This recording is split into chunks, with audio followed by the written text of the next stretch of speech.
Bonjour à tous, nous sommes le mardi 21 janvier et c'est très beau de fêter aujourd'hui Sainte Agnès de Rome.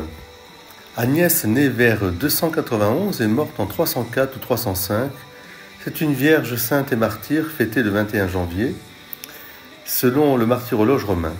Elle est le martyr de la pureté, c'est pourquoi elle est souvent représentée avec un agneau blanc, la palme du martyr et un rameau ou une couronne d'olivier.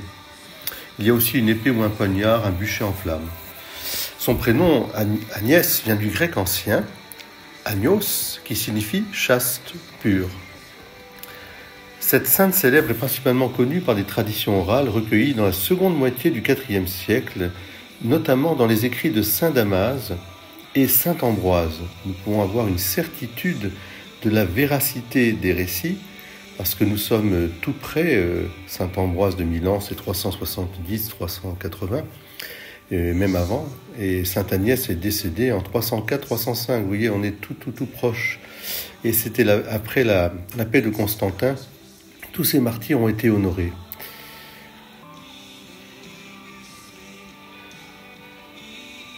Voilà, ce que nous savons en tout cas, c'est que à l'âge de 12 ans ou 13 ans, issue de la noblesse romaine, eh bien, elle choisit de vivre avec le Christ. Elle rejette les avances du fils du préfet de Rome, qui la courtise avec empressement, lui déclarant qu'elle est déjà fiancée à quelqu'un de bien plus noble que lui. Le jeune homme serait tombé malade d'amour. Et lorsque son père en connaît la raison, il convoque Agnès et lui adjure de refuser d'être chrétienne, de sacrifier aux idoles, sous peine d'être enfermée dans un lupanar. Et refusant de lui céder, Agnès est dépouillée de ses vêtements et conduite nue à travers la ville jusqu'au lieu de prostitution.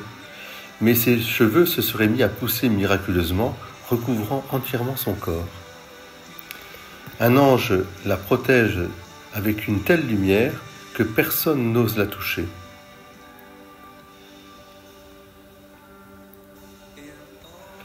Agnès aurait dit avant d'être tuée, c'est celui qui le premier m'a choisi, c'est lui qui me recevra.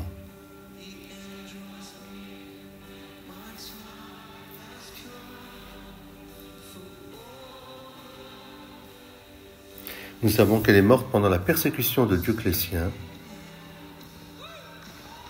à l'endroit même où se trouve aujourd'hui la crypte de l'église Sainte-Agnès in Agone, sur la Piazza Navona. Donc pour ceux qui iront à Rome, vous pouvez aller voir ce lieu de la dévotion.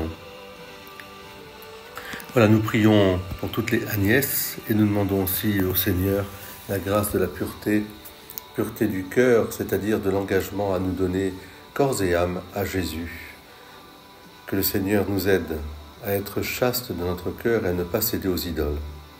Soyez bénis aujourd'hui, que nos anges gardiens veillent sur nous.